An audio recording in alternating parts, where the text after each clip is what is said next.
how long were you not charging the right price, and how hard was it to finally kind of make that mindset shift? Yeah, we probably were 5 or 6 years, I would say, and we were working like crazy hours, sometimes at night under lights, making probably less than minimum wage back then if you added it all up. And so we bought houses, we got married, and it became an imperative to charge the right amount of money. We couldn't stay in mom's basement any longer. And then at that point, that the real cost of business kicks in. So up until then, there were business subsidies, which we had, and everybody has some sort of subsidy, whether it's the wife doing the books for free or using your dad's garage or whatever it is that you're doing.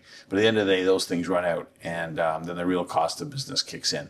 So we essentially decided to put ourselves out of business by raising our price, and no one hired us. And sure enough, we never run out of business. And so the lesson to this for everybody is you got to raise your price. I think the other thing we did was started charging for design. That also added new revenue to the business. It also became a screening tool for our sales process.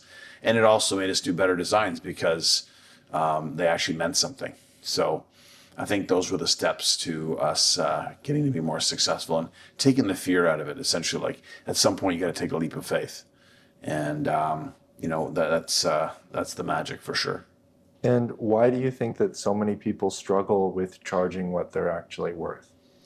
Well, there's a couple of things. One is, if I look at their websites, the pictures are not attractive. They just popped in a couple of fresh plants. Nothing looks lush. Like at the end of the day, it's about branding. And so, if your website photos are terrible, that'll kill you. And so you're better off taking fewer projects with more detailed shots of really cool things and building your portfolio over time that way, rather than more is not better, better is better. So quality wins at the end of the day. Mm-hmm. Yeah. And are there people who focus on quality and still don't charge enough? Is that also an issue? You end up with more discerning clients with deeper pockets, and there are jobs that are filler jobs. It's hard when you're starting out. Like beggars can't be choosers. Let's face it. So, but the fact of the matter is, a lot of it's based on relationships, not just price. A lot of it's based on timing, when you actually get the quote out, what season it is. All those things have a huge impact. Okay. And so, sounds like there's a lot of intangibles that go into, like charging what you're worth. And are there some that are maybe more important or to be prioritized more than others? Yeah, I mean, showing up on time, those are the basics, right? What's in your control. Understanding what the client wants, whether it's sort of an engineering piece that they're worried about failure, or alternately they're looking for creativity, or sometimes it's both. And then understanding who the decision maker is, that sort of drives the success rate in terms of landing work. So part of the quality that you offer is also in the service, not only in the end result. Yeah, so it's the process that is as important as the end result. Yeah, it really builds your reputation, and it's amazing. You don't have to spend marketing to do a good job. Mm-hmm. So maybe one of the biggest impacts on your financials at the end of the day is actually like this intangible service component.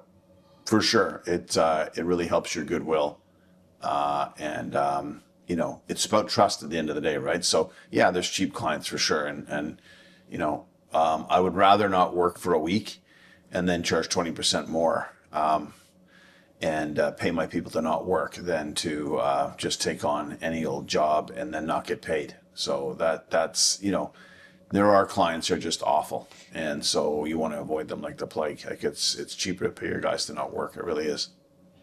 We're hosting a free business webinar for businesses that are doing between $1 and $10 million in the landscape industry. Now's the time to get to know your numbers.